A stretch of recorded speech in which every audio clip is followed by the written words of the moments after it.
24-hour News 8's Ken Kolker is standing by live outside of the home of David and Vivian Bouwman. Palpable relief in that neighborhood tonight, Ken.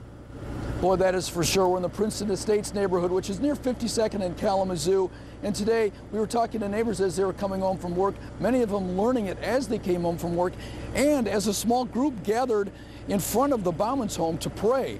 Now, neighbors say they're grateful for the hard work of police, but still, there's still that sense of fear, the sense of fear over that second suspect, the man whose composite is out there, but who apparently hasn't been identified.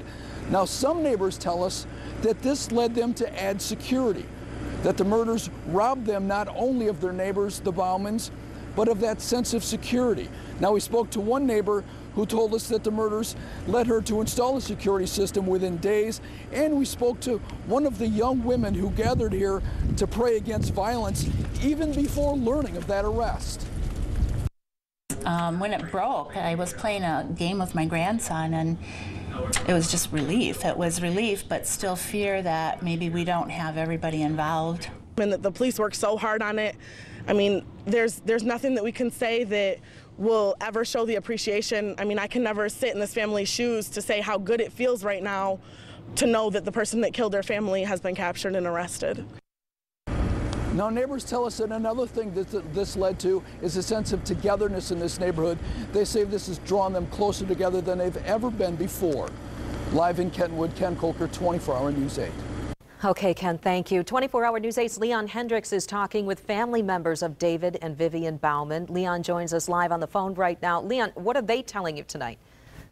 Sue, good evening. For them, the big word they kept saying was relief. We called them to tell them the news before we broke it publicly on WoodTV.com. And this is something they've been waiting for. They've been wondering what's going on with the case, hoping, of course, even investigators having to be tight-lipped with some of the details with them. So this was a big relief for them. They were happy to hear the news. We're talking to wonderful people, their family members. Vivian, we know, worked with kids as a parapro in the Grand Rapids area, classrooms. David was an engineer at a local company, but he used his skills to help anyone he could, we're told, known for helping people with their clocks. We talked to their son-in-law today. Tom Kelly called him first to tell him the news that we were hearing, and he said, quote, "That's great. That way he can't do it to anybody else." He went on to say, "Nothing is hidden that will not be revealed." We also spoke with Ann Keefe today, the only surviving sister of Vivian Bouwman. She's her eldest sister, and she just reflected on this. Is only a few days after they had the funeral services for David and Vivian Bouwman, and she said it was a beautiful service for them at the time, but it's something we shouldn't have had to go through. These folks were at the twilight years of their life. Both were doing well, and they weren't expecting to say goodbye just yet. And this, of course, the police and everyone really hoping that this will provide some comfort for them. Back to you.